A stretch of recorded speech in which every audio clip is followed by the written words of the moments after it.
नमस्कार, मार्केट पंचनामा में आप सभी का स्वागत है। मैं हूं सुमित और मंगलवार का दिन यानी फिन निफ्टी एक्सपायरी का दिन और भारतीय बाजारों के लिए एक बढ़िया सेशन जहां पर आपको आज शुरुआत ही अच्छी मिली मार्केट्स में।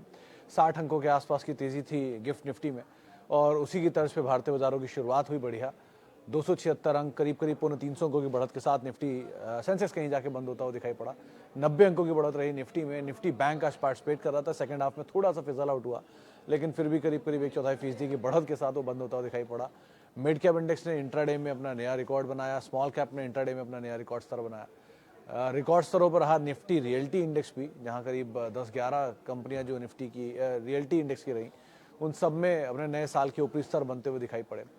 इसके अलावा आज पार्टिसिपेशन था HDFC बैंक की तरफ से सबसे ज़्यादा, या पार्टिसिपेशन था रिलायंस इंडस्ट्री की तरफ से सबसे ज़्यादा। दोनों ही मिला के करीब 40 अंकों से ज़्यादा या 50 अंकों के आसपास कंट्रीब्यूशन अकेले निफ्टी में कर रहे थे।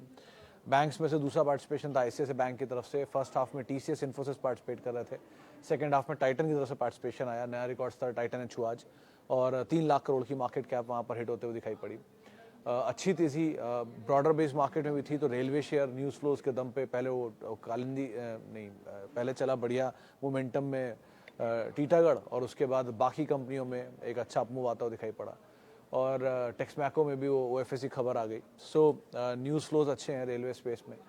प्लस स्पेसिफिक जैसे कि टेक महिंद्रा में खबर आई थी एक, या फिर बाकी IT कंपनियों में न्यूज़ फ्लोज है, इन्फोसिस और बाकी कंपनियों में। सो ऐसे अलग अलग स्टॉक स्पेसिफिक स्टोरीज मार्केट में कामकाज करते हुए दिखाई पड़ रही हैं। फार्मा में आज बाइंग थी लगातार दूसरा दिन, जबकि मिड कैप फार्मा आज पार्टिसिपेट कर रहा था। लॉरस लैब में खरीदारी या एस्टर जैसी कंपनियों में खरीदारी एक समय पर देखने को मिली। अदानी समूह आज अच्छी तेजी में था, तो लगातार दूसरा दिन जब अदानी विल्मर आज अपमूव में था, अदानी ट्रांस में बाइंग थी, अदानी पोर्ट, अदानी इंटरप्राइज सब में खरीदारी आज के सत्र में आते हुए दिखाई पड़ी। सो एक अच्छा सेशन आप कह सकते हैं मार्केट्स के लिए आज देखने को मिला। अब क्योंकि इवेंट मिसिंग है मार्केट में अभी भी और न्यूज़ फ्लोज पे ऑर्डर्स पे कंपनियां चल रही हैं। सो अच्छा ऑर्डर आया। ताल ब्रॉस लगातार दूसरे दिन तेज़ी में रहा। टीटागढ़ में वो खबर आई करार की, उसमें चला। सो ऐसे ओबरॉय रियल्टी कंपनी ने एक्सपैंड किया NCR मार्केट में, जो कल खबर आई थी उस पर चला। सो ऐसे अलग अलग स्टॉक स्पेसिफिक स्टोरीज बन रही है मार्केट में और उसके हिसाब से बाजार अपना रिएक्शन दे रहा है। और जो मोमेंटम है वो सेलेक्टिव स्टॉक्स की तरफ ही सीमित है सो फार आज, लेकिन फिर भी हैवी वेट की तरफ से पार्टिसिपेशन आता हुआ दिखाई पड़ा। IPOs का फ्लो बढ़ गया है। आज आयरेडा का IPO खुला है, पहला दिन था उसका। कल से बाकी 4 IPO खुलने जा रहे हैं। तो टाटा टेक, फ्लेयर, फेड और वो रिफाइनरी का जो IPO है, ये चारों IPO कल से खुलने जा रहे हैं। तो लेट्स सी गोइंग फॉरवर्ड कैसा फ्लोज वहाँ पे आता है। बट अगेन आज इंश्योरेंस स्पेस में अच्छी खरीदारी थी। SBI life, ICICI prudential, HDFC life सब खरीदारी में कामकाज कर रहे थे। तो ये कुछ रैप था पूरे दिन का। आज किस तरह की सिचुएशन बनते हुए दिखाई पड़ी और अदरवाइज देखते हैं मार्केट में कि स्पेसिफिक कहाँ पर मूव आते हैं। जो 2-3 नंबर में से कर एक होनासा का नंबर पेंडिंग है, उसको आप जरूर देखिएगा। बाकी सवाल जवाब का सिलसिला शुरू कर लेते हैं और बातचीत कर लेते हैं कुछ सवालों को लेकर भी जो फेसबुक और यूट्यूब के जरिए मेरे पास आए हैं। सबसे पहला सवाल कहाँ गए यार, CNBC आवाज़ का पेज, हाँ ये रहा, ओके। तो पहला सवाल है सर, आयरेडा IPO वर्सेस सुजलॉन, ये कैसा कॉम्बिनेशन है मलिक साहब? भाव देखकर आपने कॉम्बिनेशन बना डाला कि आयरेडा IPO 32 रुपये का, सुजलॉन भी उसी भाव पर है, तो कहीं ना कहीं ले लिया जाए। सर दोनों का पहली बात तो कारोबार अलग अलग है। आयरेडा एक सरकारी कंपनी है जो कि रिन्यूएबल एनर्जी कारोबार की फाइनेंसिंग के ऊपर काम करती है, और सुजलॉन एक विंड पावर की कंपनी है जिसमें रिसेंटली टर्न अराउंड की स्टोरी डेवलप होनी शुरू हुई है, अभी हुई नहीं है। सो दोनों का कोई एप्पल टू एप्पल कंपैरिजन है नहीं। आप अगर कोई सरकारी कंपनी ढूंढ रहे हैं जिसमें OFS का हिस्से में आप पार्टिसिपेट करना चाह रहे हैं तो आयरेडा में कोई बुराई नहीं है। ज़्यादातर जानकार मान भी रहे हैं कि वैल्यूएशन वाइज सस्ता है, 8 के मल्टीपल पे आ रहा है। सरकारी कंपनी वैसे भी सस्ती रहती है, तो उसमें भी कोई डिनाइल नहीं है। सो और PSU की तेज़ी बनी हुई है, तो अगर इस मोमेंटम में आप पिक करना चाह रहे हो तो जानकार तो मान रहे हैं कि आयरेडा आप ले सकते हो। रही बात सुजलॉन की, तो अगेन एक बहुत चला हुआ स्टॉक है। 9 रुपये का शेयर आपके सामने 35 रुपये 36 रुपये आ गया, 50,000 करोड़ की करीब मार्केट कैप आ गई। सो इस तरह की तेज़ी पकड़ने के बाद मल्टीपल टाइम 4 टाइम्स ऊपर आ गया स्टॉक, तो रिस्क एपेटाइट आपका, मतलब जो रिस्क रिवॉर्ड है वो 4 टाइम्स से लूज़ हो गया है। सो अभी के सिनेरियो में आप अवॉइड ही करिए, सुजलॉन ज़्यादा बेटर है। आपके पास है तो बात अलग है, लेकिन अगर आपके पास नहीं है तो आप अवॉइड ही करिए। इतनी बड़ी तेज़ी में फंसने वाली प्रोबेबिलिटी ज़्यादा हो जाती है। बहुत रिस्की एपेटाइट है तो बात ही अलग है, फिर तो आप स्टॉप लॉस साथ काम कर सकते हैं। लेकिन circuit to go up circuit to go down होता है इसमें। लेकिन नया कुछ ढूंढ रहे हैं तो हाँ, एरेडाइम बुराई नहीं है, आप जा सकते हो उस कंपनी में। अलॉटमेंट भी हो जाएगा कि बड़ा शेयर, जब बड़ा आईपीओ लेकर आए हैं, शायद 4,000 करोड़ 6,000 करोड़ का आईपीओ है, सो यहाँ पे अलॉटमेंट भी इजीली हो सकता है। तो कंपेरेटिवली वो ज़्यादा बेटर पोजीशन दिखाई पड़ रहा है। और दोनों का वैसे कोई एप्पल टू एप्पल कंपैरिजन नहीं है, फिर से एक बार मेंशन कर दूँ मैं। Okay, Varun beverages and Mankind pharma SIP के लिए सर मैनकाइंड फिर भी बेटर हो सकता है घोषाल साहब, वरुण के कंपैरिजन। दो वरुण में बड़ा रनअप आ चुका है, यही एक वजह है। लेकिन क्यूएसआर स्टोरी में वरुण का नाम अच्छा है, अच्छी चला भी है स्टॉक, नंबर्स भी सपोर्टिव ही है इनफैक्ट। हालांकि ये स्टॉक की और वजह भी है चलने की, लेकिन कंपेरेटिवली मैनकाइंड ज़्यादा नया है, थोड़ा समय ले सकता है। और उसके बाद वो आपको नीचे के दाम पे मिल जाए तो आप एसआईपी कर सकते हो। एसआईपी के लिए मैनकाइंड से अच्छा अगर आप फार्मा में जा रहे हो, डिवीस है, इप्का है, इनको आप फिर भी एक बार को देख सकते हो। रेड्डीज़ है, अपोलो है, मेदांता है, ये कुछ नाम है इनको आप देख सकते हो। फिर भी इवन एचसीजी है, ये फिर भी बेटर साइड पे है। मैनकाइंड भी ठीक है, बट नंबर्स पे नज़र रखना है कि अभी बहुत कुछ हुआ नहीं है। 2 क्वार्टर, 1 क्वार्टर, 3 क्वार्टर के नंबर आए, सो कुछ भी कहना इतना आसान नहीं रहेगा कंपेरेटिवली। सो ज़रा टाइम बिता ले तो ज़्यादा बेटर आप कॉल ले पाओगे सो फार मैनकाइंड में। वरुण के केस में क्योंकि चला बहुत है, आप एक बल्क में नीचे के लेवल पे कहीं लेकर रख लो, बात अलग है, कोई बड़े शॉट में नीचे मिल जाए तो। लेकिन एसआईपी के लिए फिर भी थोड़े कंसिस्टेंट स्टॉक ढूंढ सकते हैं आप मिड कैप के। आयरेडा हो गया, स्कैफलर इंडिया फ्रॉम लॉन्ग टर्म। तो चाना साहब कंपनी तो दो ये ठीक है, और आप टाइम भी दे सकते हो इसको, मतलब थोड़ा थोड़ा करके अगर आप ऐड करना चाहो तो ऐड कर सकते हो। कंपनी वैसे अच्छी है, इक्विटी भी छोटी है, सो रिस्क एपेटाइट के लिहाज से देखेंगे तो थोड़ा समय भले लग सकता है कंसोलिडेशन में, लेकिन आप ऐड कर सकते हो। तो थोड़ी थोड़ी पोजीशन में करके ही ऐड करना है इसमें। Adani port for next 5 year view, तो मिश्रा जी देखो, कॉन्ट्रा व्यू है मेरा, क्योंकि 90% लोग इस समूह में भी पैसा डालने की सलाह नहीं देते हैं। मेरे को अगर आप पूछोगे तो मेरे को 3 कंपनियां सबसे बेटर लगती हैं इस समूह की। पहला है अदानी पोर्ट, दूसरा है अदानी पावर, तीसरा अदानी ट्रांस। क्योंकि जो नंबर्स हैं वो सपोर्टिव सबसे ज़्यादा अदानी पोर्ट के ही हैं, मतलब आउट ऑफ मेजर पोर्ट इनके पास, मेजर ट्रैफिक इनके पास, प्राइस नेगोशिएशन की पावर इनके हाथ में, इन्होंने ही मेजर कार्गोज के प्राइस नेगोशिएट करना शुरू किए हैं। इनफैक्ट आप रिसेंटली गूगल भी कर सकते हो, कई जगहों पे इन्होंने अपनी जो अनलोडिंग के और कैरियज के जो चार्जेस हैं उनको भी मल्टीपल लेवल तक बढ़ाया है। सो इस तरह के बड़े फेरबदल ये इसीलिए कर पा रहे हैं बिकॉज इनके पास प्राइसिंग कमांड करने की कैपेसिटी है। और दूसरा नंबर आ रहे हैं, अब नंबर किसी एक व्यक्ति विशेष या किसी एक सरकार विशेष पर डिपेंड नहीं करता है, नंबर होते हैं। सो फार सिचुएशन तो इनके फेवर में दिख रही है अदानी पावर पोर्ट के। तो आप अगर जाना चाहो जा सकते हो, आप होल्ड भी कर सकते हो कुछ टाइम के लिए। वैल्यूएशन वाइज भी ये सबसे ग्रुप की सस्ती कंपनियों में से एक है। अदरवाइज अगर थोड़ा और सपोर्ट मिल जाए नंबर्स का तो वैल्यूएशन और बेटर हो जाएंगे विद टाइम। तो पहला नाम तो वही है Adani port, then comes power जो चला भी है, और थर्ड इज़ ट्रांस जो भी बहुत चला नहीं है। तो आप चाहो तो इनमें से कोई एक नाम चुन सकते हो, बट अगेन ये पूरा एक स्ट्रिक्ट स्टॉप लॉस रखना आप तीनों के तीनों कंपनियों में, क्योंकि इस ग्रुप के साथ इश्यूज बहुत सारे आते रहते हैं बीच बीच में। सो वो स्टॉप लॉसेस ज़रा आपका बहुत स्ट्रिक्ट रहेगा, उसको आप ध्यान रखिएगा एटलीस्ट।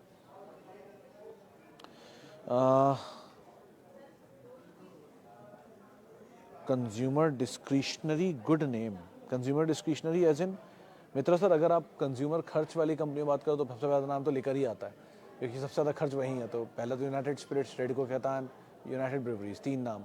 इफ़ आप फूड साइड पे जाते हो अगर, तो फूड साइड में आपको Varun is good name, even अच्छी कंपनी है, मतलब with time I start liking it. और जुबलेंट है, थोड़ा बीटन डाउन है, अगर बैड टाइम मिल जाए तो आप आराम से ऐड कर रहे हो उसको। देन मतलब चला बहुत इसलिए भी, D mart even is good name, नीचे मिल जाए तो। अगेन टाइल कंपनी अच्छी हैं, सेरा एंड ऑल, तो इनको आप एक बार को देख सकते हो। सो डिस्क्रिशनरी में तो जहाँ जहाँ खर्च, टाइटन इज़ अगेन, क्योंकि इतना चलने के बाद भी टाइटन में वैल्यू बहुत बाकी है अभी भी। आई तो फाइंड कि अभी भी यहाँ से मतलब बड़ी बात नहीं, डबल भी हो जाएगा विद टाइम। सो इस तरह की कैपेसिटीज़ हैं इन कंपनियों में, आप होल्ड कर सकते हो इनमें। इसके अलावा IRFC क्या करें? तो मिश्रा साहब, IRFC ऑलरेडी बहुत चला हुआ शेयर है, ना केवल PSU की रैली बट रेलवे की रैली में भी इसमें एक सपोर्टिव बाइंग देखने को मिली है। तो इतनी बड़ी तेज़ी के बाद अभी तो मैं यही सजेस्ट करूंगा कि आपके पास है तो आप अगर प्रॉफिट हो रहा है तो लेके निकल जाओ, थोड़ा थोड़ा कैपिटल एटलीस्ट निकाल लो। अगर कैपिटल नहीं और आपने अभी अभी निवेश किया है, आप अब और लॉन्ग टर्म एवेन्यू देख रहे हो, तो अब आप स्टॉप लॉस ले लो, क्योंकि एक ड्रीम रन रेलवेज ने दिखाई है और PSU से भी दिखा ही रहे हैं।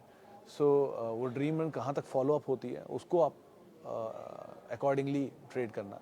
ये थोड़ा रिस्की बेट हो सकते हैं, इसलिए ज़रा ध्यान संभल के इसमें आप अपनी कोई भी रणनीति बनाना। अब कुछ सवाल जो मैं यूट्यूब के भी ले लेता हूँ, कहाँ गया? हाँ जी, आपने जो 2022-23 IPO का डेटा बताया है कि share price with in 1 year listing price से डाउन आ जाता है मेजॉरिटी केसेस, उसमें क्या सिर्फ मेन बोर्ड IPO इंक्लूड है और SME भी? सर मेन बोर्ड है मयंक जी, क्योंकि SME के IPO का तो दायरा ही इतना बड़ा है, उसमें आप कुछ नहीं कर सकते। और दूसरा, वो बहुत मैनिपुलेटेड है। आप ऐसे समझ लो कि कोई भी SME का कंपनी का IPO आता है 12 करोड़ का, 10 करोड़ का, एक अल्ट्रा SNI उसका IPO को पूरा सब्सक्राइब कर सकता है, लेकिन वो सब्सक्राइब ना करने की वजह से रेगुलेटरी हर्डल्स हैं, तो हर्डल्स की वजह से उसको मल्टीपल अकाउंट्स के अंदर जाना पड़ता है और वो इजीली मैनिपुलेट किया जा सकता है। आपको एक कंपनी बताता हूँ, वो है टपारिया टूल करके कंपनी है, 3 रुपये की डिविडेंड देती है, करीब 70 रुपये, 80 रुपये, 90 रुपये की रेंज में। क्यों? क्योंकि पूरी कंपनी में प्रमोटर की होल्डिंग ही 67% है और बाकी एंटिटी की जो होल्डिंग्स है वो भी प्रमोटर एंड अलाइड ग्रुप की हैं। अब क्योंकि उस कंपनी के सारे नंबर ऑफ शेयर्स जो हैं वो लिमिटेड हैं, इसीलिए उसमें आप कितना भी डिविडेंड देते रहो वो किसी के हाथ में जाता ही नहीं और आपको भी शेयर अलॉट होता नहीं। सो इसीलिए अगर कंट्रोल्ड इक्विटी है तो कुछ भी हो सकता है, तो वो SME में होता है। इसीलिए अभी उस डेटा को मैंने इंक्लूड नहीं किया है।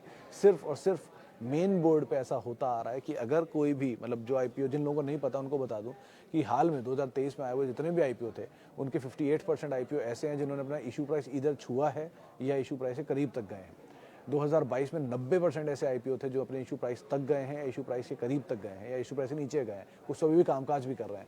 और 2021 में करीब 82% ऐसे IPO थे जो अपने इशू प्राइस के करीब तक आए हैं या इशू प्राइस के नीचे तक गए हैं। तो आपको आमतौर पर हर दूसरा IPO अपने इशू प्राइस के आसपास या नीचे तक मिल ही जाता है। मामा अर्थ ने रिसेंटली एग्जाम्पल दिखा भी दिया आपको। और मामा अर्थ के अलावा अगर कुछ और IPO की बात की जाए तो आप EMS को देख लो, अभी इशू प्राइस के आसपास तक आया था। EMIL इशू प्राइस के नीचे तक गया था।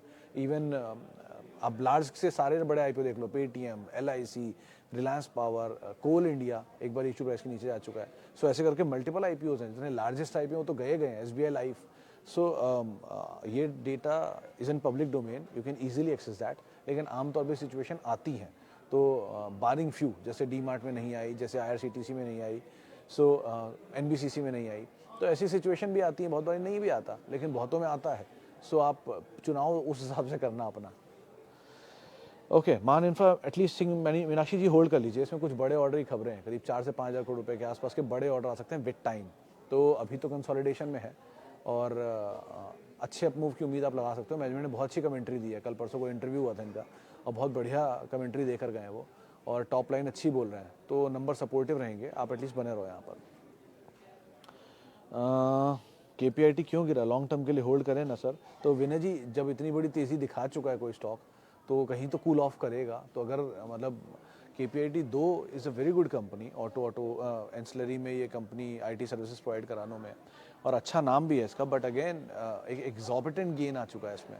तो डिनाइल इस चीज़ से नहीं है कि ये कंपनी ख़राब है, डिनाइल इस चीज़ से कि बहुत बड़ी तेज़ी बहुत कम समय में आई है। तो हो सकता है कंसोलिडेशन में जाए या एक फेज़ के अंदर चला जाए, तो उस फेज़ के लिए आप तैयार रहो। और एक आधे छोटे मोटे फॉल से इतना घबराने वाली सिचुएशन नहीं है, बट ये है कि बहुत बड़ा मूव एराटिक इसने दिखाया है, तो उसका ज़रा आप ध्यान रखना। ये बिरला सॉफ्ट, परसिस्टेंट, इनमें बहुत बड़े बड़े मूव आए हैं और मिड कैप की रैली आई है IT की।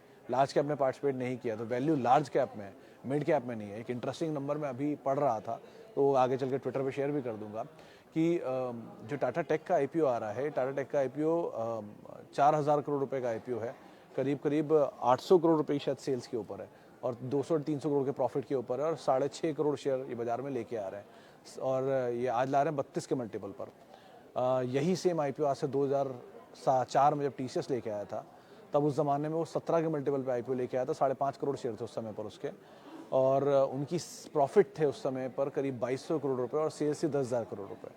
तो उस समय वो 17 के मल्टीपल पे आईपीओ लाया था। तो डिफरेंस आप खुद ही समझ लो कि टाटा ग्रुप की कंपनी डबल के मल्टीपल पे आईपीओ लेके आ रही है 20 साल बाद। ऑब्वियसली बात है, एक बड़ी वैल्यू है, लेकिन वैल्यूएशन एक्सटेंडेड आ ही रहे हैं ज़्यादातर बाजार में, तो ज़रा ध्यान संभल कर ही काम करना इस तरह की सिचुएशंस में। आईएक्स के बारे में अभी तो होल्ड करिए, आज तो मोमेंटम आया है सैनी साहब, और मोमेंटम को गैदर करके निकलने की कोशिश करिएगा। और लॉन्ग टर्म का एक पहले गूगल करके इसका चार्ट देख लीजिएगा, आपको खुद ही समझ में आ जाएगा कि लॉन्ग टर्म कितना दिखा चुका है तेजी है ऑलरेडी, उसके बाद नीचे आया है। तो थोड़ा बहुत मूव आएगा और अप मूव जो मिले उसको आप अपने स्टॉप लॉसेस को ट्रेल करते रहना या बने रहना उसके हिसाब से। लेकिन बहुत अल्ट्रा लॉन्ग टर्म अगर आप सोच रहे हो तो और अच्छे अच्छे विकल्प हैं, उनको तलाश सकते हो आप इसी सेक्टर में इनफैक्ट।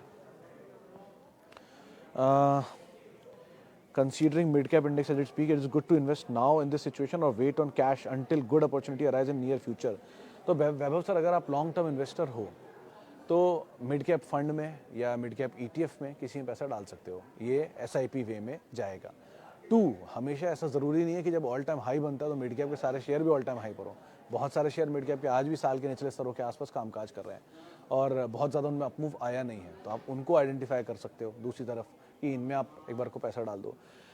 तीसरा, आप अगर आप फिर भी पिक एंड चूज़ कर पा रहे हो तो बहुत सारे सेक्टर हैं ऐसे जो कि अभी चले नहीं है। मिसाल तौर पे केमिकल नहीं चला, मिसाल तौर पे रियल्टी इस समय चल गया है, आईटी के लार्ज कैप नहीं चले हैं, नॉन मिड कैप नहीं चले हैं। सो ऐसे नामों को आप आइडेंटिफाई कर सकते हो। बैंक्स के मिड कैप नहीं चले हैं, तो ये आपको सिलेक्ट करना है कि आप कहाँ जाना चाह रहे हो। और रही बात कि वो मिड कैप रिकॉर्ड पर है और बाजार नीचे आएगा उसका वेट करना, तो मतलब मैं उस श्रेणी में आता हूँ जहाँ पर मतलब नदी के रुकने का वेट नहीं होता, आपको घुसना नहाना है। या तो आप आज 100 रुपये पे लोगे, कल 80 रुपये आएगा शेयर, या 100 लोगे तो 120 आएगा। वो आप पे डिपेंड करता है कहाँ जाते हो आप या किस तरह की वैल्यू ढूंढ रहे हो। तो आपको कौन कह रहा है कि 100 पूरा ले लो, थोड़ा सा ले लो, वेट कर लो, कहीं आपके भाव से नीचे आए और ऐड कर लो, फिर वेट कर लो, थोड़ा और नीचे आए थोड़ा और ऐड कर लो। इस तरह से आप काम करोगे तो मे बी लॉस की प्रोबेबिलिटी थोड़ी कम होगी और कैपिटल प्रोटेक्ट रहेगा आपका। CDSL ज़ोरदार तेज़ी है, इसमें आप क्या ही करेंगे कुंचल साहब, आप बने रहो फिलहाल तो, क्योंकि अच्छी कंपनी है और BSE यहाँ से और तेज़ की बातचीत होती है मार्केट में, तो CDSL भी चलना चाहिए। स्टोरी भी अच्छी है वैसे भी, तो अभी आप बने रहो, ज़्यादा बेटर है दोनों में, BSE में भी और CDSL में भी। आरती इंडस्ट्री में अपर्णा जी ऐड और करना चाहो तो आप कर सकते हो। मतलब नियर टर्म में तो जर्क रहेंगे, थोड़ा ऊपर थोड़ा नीचे, लेकिन इस क्वार्टर के नंबर अच्छे थे, क्यू ऑन क्यू बेसिस बहुत ही अच्छे नंबर थे बल्कि। तो अच्छे नंबर अगर स्टेबल होना शुरू हो गए और बढ़िया नंबर दे रही है कंपनी अब, तो अनुमान लगा सकते हैं कि शायद ये नंबर यहाँ से अपटिक और दिखाएं। तो अकॉर्डिंगली आप होल्ड करो, और अगर आपके पास नहीं है और आप ऐड करना चाह रहे हो थोड़ा थोड़ा यहाँ से जो रीसेंट ईयर लो था उसका स्टॉप लॉस डाल के आप ऐड कर सकते हो। स्टॉप लॉसेस ज़रूर डाल लेना, जो कि बहुत लोगों ने मुझे अदानी विल्मर के बारे में बोला है, बहुत लोगों ने मुझे इंडिया बुल्स रियल एस्टेट या बाकी कंपनी के बारे में बोला है, तो सबके लिए एक स्टॉप लॉस दिया। UPL के लिए बोला, सबके लिए एक स्टॉप लॉस था। आपने फॉलो नहीं किया वो बात अलग है, मैंने हमेशा उनके लेवल ही बोले स्टॉप लॉस के। तो अब accordingly stop loss please follow कर लो। हमेशा ज़रूरी नहीं है कि कोई फॉल आप ऐड ही करो, कभी कभी स्टॉप लॉस लेना भी ज़रूरी होता है मार्केट में। ओके, वापस लौटते हैं कुछ फेसबुक के सवालों पर। गोदरेज प्रॉपर्टी और DLF both giving 70% profit, should hold और वेट। तो राठौड़ सर देखो, इंटरेस्ट रेट डिस्काउंटिंग हो रही है कि अब यहाँ से ब्याज दरें और ऊपर नहीं जाएंगी। अब ब्याज दरें नीचे आएंगी तो इनके नंबर इम्प्रूव होंगे, या ब्याज दरें यहाँ से मतलब और ज़्यादा स्टेबल रहेंगी तो इनके नंबर इम्प्रूव होंगे। इस सिचुएशन में शेयरों की चाल को और डिस्काउंट करने से अच्छा एक काम कर सकते हो आप कि 70% गेन में हो, यानी कि आपका हर 10 में से 7 शेयर फ्री हैं मोटा मोटा, तो आप 5 शेयर निकाल लो, 12 शेयर अपने पास रख लो, तो एटलीस्ट आपका कैपिटल विद टाइम निकलता जाएगा। और जैसे जैसे कैपिटल निकलता जाए, फ्री के शेयरों को आप थ्रू आउट लाइफ के लिए होल्ड कर लो। DLF अगर अपना पुराना हाई भी काट दे 1100-1200 रुपये वाला, और गोदरेज भी ये अपना 2400 रुपये वाले जो हाईस थे इनके वो कट जाएँ, तो भी आपको गेन रहेगा उस सूरत में, एटलीस्ट अपनी 50% पोजीशन में। और बाकी पोजीशन के साथ आप बने रहो थ्रू आउट लाइफ, उसमें कोई फर्क नहीं पड़ने वाला, फ्री के शेयर है। अभी के जो कैपिटल है वो यहाँ से निकालो और किसी और ऐसे ही सेक्टर में जहाँ आपने जैसे गोदरेज और ये सब आइडेंटिफाई किया है वैसे किसी और सेक्टर में आप पैसा डाल सकते हो। Okay, Havells long term view, तो शेख साहब मतलब कॉन्ट्रा व्यू होगा, लेकिन मुझे लगता है कि यहाँ से स्टॉक में लेने के लायक होने लायक बहुत कुछ नहीं है, क्योंकि दो सबसे महंगा स्टॉक है ये पूरे सेक्टर में, इसमें कोई डिनाइल नहीं है कि ये FMEG और केबलिंग बिजनेस में, ये B2C में है, वो B2B में है, जो दूसरी कंपनी है पॉलीकैब, वो B2B में है। तो P2C की और केबल और वायर्स और FMEG की सबसे महंगी कंपनी है। उसके बाद आता है पॉलीकैब, उसके बाद आता है KEI और ये रिसेंटली लिस्टेड जो कंपनी है वो RR काबेल। सबसे बेटर सिचुएशन में तो वैसे KEI एंड RR काबेल है वैल्यूएशन वाइज देखोगे तो, लेकिन और RR काबेल में क्योंकि अभी हाल की नंबर है तो एक 2-3 क्वार्टर के नंबर आ जाए, थोड़ा स्टेबल भी हो जाएगा, सिचुएशन क्लियर हो जाएगी, उसके बाद और बेटर हो जाएगा उसका, उसमें पोजीशन लेना। लेकिन हेवल्स क्योंकि ऑलरेडी बहुत समय से प्रेशर में है, अभी मैनेजमेंट से बात भी हुई थी इस क्वार्टर में, उनका मानना है कि थोड़ा प्रेशर रहेगा क्योंकि थर्ड क्वार्टर में सीज़न शिफ्ट हुआ है, बारिश एक्सटेंड हुई है, दिवाली थर्ड क्वार्टर में गई है, तो देखते हैं कितना इम्पैक्ट इस क्वार्टर में आता है। बट जो विंटर पोर्टफोलियो है उसमें वी गार्ड का ज़्यादा स्ट्रॉन्ग होल्ड है कंपेरेटिवली हेवल्स के। मतलब अभी के लिए तो मुझे लग रहा है कि नियर टर्म प्रेशर रहेगा, but again it's a good company. Otherwise अगर आपके पास है तो कोई बुराई नहीं है, लेकिन पोजीशनिंग वाइज वो ज़्यादा बेटर दिख रहे हैं जो मैंने मेंशन किए पहले। मेरे पास HDFC लाइफ के 721 एंड मुथूट फाइनेंस के 1360 एवरेज पर 2 साल से ज़्यादा हो गया, क्या करें? तो श्याम जी, जब नीचे आया था HDFC लाइफ तो आपको ऐड करना चाहिए था पहली चीज़, इसलिए कहता हूँ SIP करिए थोड़ा थोड़ा, ताकि आपकी कॉस्ट नीचे की तरफ आती रहे। और लाइक वाइज अब आप मदरसन में मुथूट में ही काम कर सकते हो, अगर आप चाहो तो थोड़ा थोड़ा SIP वे में, अगर आपके पास मान लो 50 शेयर हैं या 100 शेयर हैं तो आप 10 शेयर या 20 शेयर या 15 शेयर करके एवरेज थोड़ा नीचे की तरफ लाना शुरू कर सकते हो और होल्ड कर सकते हो उनको। HDFC लाइफ क्योंकि अब तो मोमेंटम में, आज तो नहीं बोलूँगा चलते हुए, लेकिन किसी फाइन डे जैसे आज 3% चला है, कल 3% रिवर्सल हो जाए तो आपके लिए एक अच्छा मौका आ जाता है उस दिन थोड़ा थोड़ा ऐड करने का। तो किसी फॉल का इस्तेमाल करके इनमें पोजीशन ऐड करिएगा। और कभी भी ऐसी क्वालिटी कंपनी, मतलब निफ्टी कंपनी है HDFC लाइफ, ख़राब कंपनी नहीं है, प्राइवेट स्पेस की सबसे बड़ी मार्केट शेयर इसी के पास है, एंड मुथूट भी अगेन गोल्ड फाइनेंसिंग की सबसे बड़ी कंपनी है। किसी भी ऐसी सिचुएशन में आपको नीचे के दाम मिलते हैं तो आप थोड़ा थोड़ा वहाँ पर SIP वे में ऐड कर सकते हो। SIP वे इसलिए बोलता हूँ कि ताकि जब वो 300 भी गया था, 350 भी आपने देख लिया, तो आप 350 देख कर आ गए, यानी आपकी कॉस्ट का आधा भी देख कर आ गए, उसके बाद भी आपने ऐड नहीं किया। थोड़ा सा कंसर्न है। चलो आप 350 पे रिस्क पे डर गए थे, 400 पे तो ले सकते थे, 450 पे तो ले सकते थे। थोड़ा थोड़ा वहाँ पर आप ऐड कर सकते थे। इसलिए आप अगर रिस्क लेकर थोड़ा ऐड करते या SIP वे में थोड़ा ऐड करते तो एटलीस्ट आपके पास क्वांटिटी भी होती और आप का प्राइस भी नीचे का आ गया होता। अकॉर्डिंगली आप वहाँ पे कॉल कर सकते हो। यही सेम चीज़ लोग यस बैंक में करते हैं, यही सेम चीज़ लोग सुजलॉन में करते गए, यही सेम चीज़ लोगों ने TTML में कर ली, लेकिन बड़े लार्ज कैप में नहीं करते हैं। तो ये गलत रणनीति है एटलीस्ट। ओके, आगे बढ़ो। और EMIL फ्रॉम हेयर तो अरुज जी 80 रुपया था शायद दाम, पहली बार जब मैंने उसका नाम जिक्र किया था और कहा भी था कि आपको लेना है ले लीजिए। तो 80 रुपये का शेयर 223 रुपये तो कल मैंने देखा था, आज पता नहीं कहाँ है। लेकिन मतलब 4 टाइम्स हो गया ये शेयर, नहीं 3 टाइम्स होने के बाद अब मैं आपको क्या ही इसमें बोलूँ लेने के लिए। मतलब आपका रिस्क आपने खुद ही 3 टाइम बढ़ा लिया रिस्क रिवॉर्ड के लिहाज से। अब मैं पैसा फंसाने की राय नहीं दूंगा, क्योंकि कोई चीज़ जो मैं 80 रुपये में देख कर आया हूँ और मुझे 80 रुपये में वहाँ वैल्यू दिख रही थी, तो 223 में उसकी वैल्यू मुझे नहीं दिखाई पड़ेगी जब तक उसके नंबर सपोर्टिव ना हो। अभी मुझे वैल्यू नहीं दिख रही है। अब नीचे आ जाए तो बात अलग है। एक ही बड़ा फ्लॉ था उसमें कि प्रमोटर 75% हिस्सेदारी बेचने वाले थे, वो बिक गई है, तो वो कंसर्न खत्म हुआ और शेयर खिंच गया। ऐसा कंसर्न ऐसा सेम मान्यवर में हुआ है, लेकिन वो चला नहीं है, पता नहीं क्यों चला नहीं, लेकिन वो चल सकता है क्योंकि उसमें भी प्रमोटर ने हिस्सेदारी अपनी 75% लिया है, लेकिन वो शेयर चल नहीं रहा है। तो उस पर आप नज़र रखिए, शायद वहाँ पर कुछ ऐसा वैल्यू क्रिएट हो जाए गोइंग फॉरवर्ड।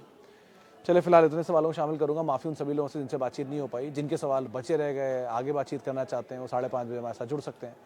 और आप किसी भी शेयर को लेकर मुझसे राय, मतलब आप किसी भी शेयर पर अपने वित्तीय सलाहकार की राय ज़रूर ले लें। और आप मेरे साथ जुड़ सकते हैं @सुमित रिसर्च मेरा ट्विटर हैंडल है। और आपसे मुलाकात होगी 5:30 बजे, वरना कल इसी जगह पर। नमस्कार।